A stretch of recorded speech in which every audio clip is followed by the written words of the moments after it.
Amazina nitwa Esperance Ndoricimpa, nkaba ndi umurundikazi, ndi umukozi w'Imana, ndi umuvugabutumwa, nkaba n'umuririmbyi w'indirimbo mpimbazamana. Ego ntuye mu gihugu ca Canada ariko navukiye ngaha i Burundi, nkurira ngaha i Burundi, ndi umurundikazi.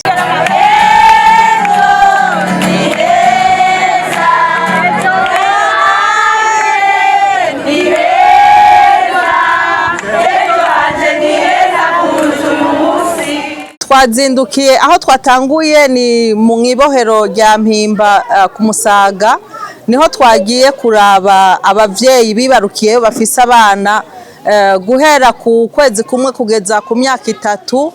Twagiye tubagemuriye agaseke kugira ngo gashobore kubafasha, kuko murazi neza ibibazo abanyororo bagira, cyane cyane uri umuvyeyi ukaba ufise umubebe ntivyoroshe. Rero twagiye kubaraba, turanabasigira n'akamverope kugira ngo bashobore kwikemura mu tuntu duto duto tutashoboye kudutwara.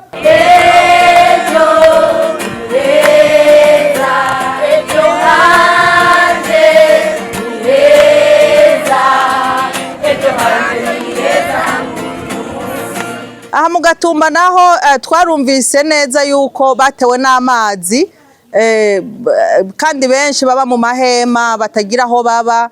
Duca twiyumvira cyane cyane ku banyeshuri, kuko ugwaruka burya nibwo Burundi bw'ejo. Muri bo harimwo abategetsi, muri bo harimwo abakozi b'Imana, muri bo turabakeneye. Twe murabona ko tuko turakura, Uburundi burakeneye ugwaruka mu minsi iri imbere. Rero niho twiyumvire tuti ko amashuri agiye gutangura, reka dutere intege abavyeyi bariko baca mu bibazo bikomeye, tubazanire amakaye.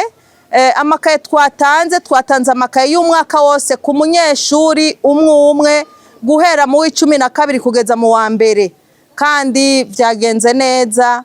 N'abandi twasanze barenze twaciye twiyaranja turabaha duke duke, ariko bose ndazi neza yuko bashimye.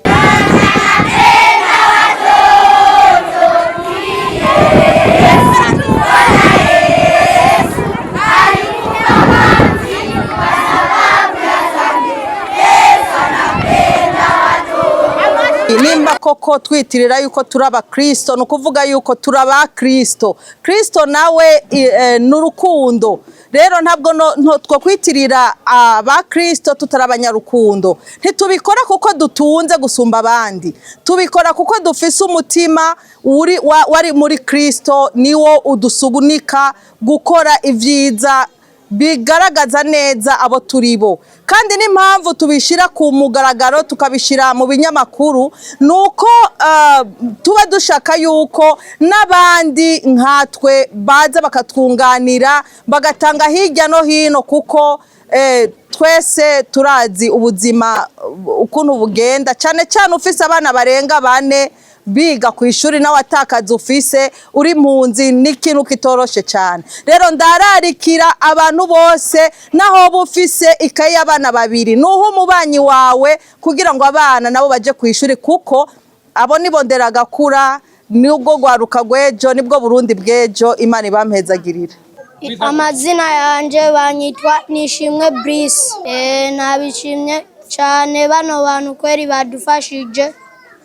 Ntabwo nari bwaronka amakaye, nta n'ukuntu nari kuronka n'amabike. Nari niteze yuko natazoja ku ishuri atabikoresho fise, ubu ariko nabironse. Ubu ndizeye ko nzogenda kandi nzomenya neza ku ishuri bitangoye.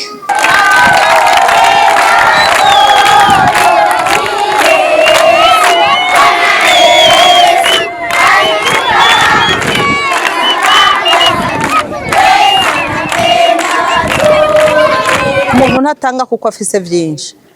Tujya dukenya uronse nudufashisha umubanyi wawe.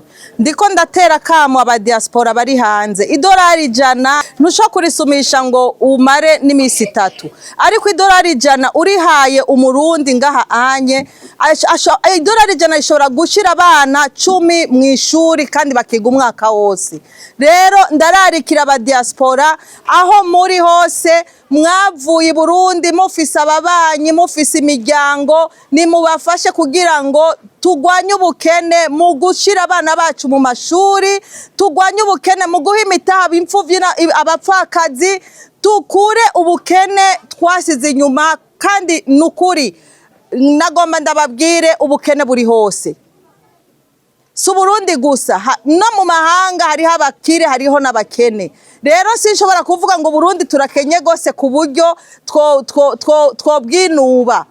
Abakene bari Buraya mwibarabara dora tubona Iburaya abazungu basaba injya mwibarabara ari abazungu. Rero no ngaha nivyo nitwoca dutererana imiryango yacu. Iyo mvuga imiryango yacu mvuga umurundi ahari hose kuko turi bene mugabo umwe. Rero ndabatera kamo aba diaspora, mwibuke igihugu mwavuyemwo, ivyo bavuga barabesha. Jewe ndi ngaha kuri tere, nta musi numwe ndagenda n'amaguru, igitoro kirahari kiragoye kuronka ariko turakibona kandi tugatwara imiduga, kanatsinda twashitse gaho mu Gatumba n'imiduga. Ubukene buri hose, nimuze mwebwe mwasumbije abandi, nimuze duteze imbere igihugu cacu, ntidutererane leta kuko leta ni twebwe, ntidutererane igihugu cacu, baradukeneye. Nimuzane ivyo muriko murakorera hariya mubizane mu gihugu, muze mwubaka amashuri, muze mwubaka ibitaro, muze mufashe imfuvyi n'abapfakazi barabakeneye.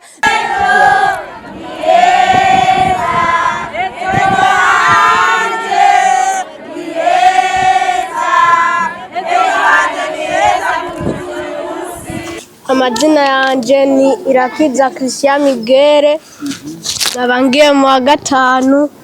Ndabashimira cyane kuba bamfashije nkazokwiga neza mfise ubumenyi nayo nari bwaronka. Nari niteze ko abavyeyi borandera amahera bakayangurira, nayo bari bwangurira. Nari nariyebuye ko nazo yaronka, ngiye kwiga neza nkagira ubumenyi.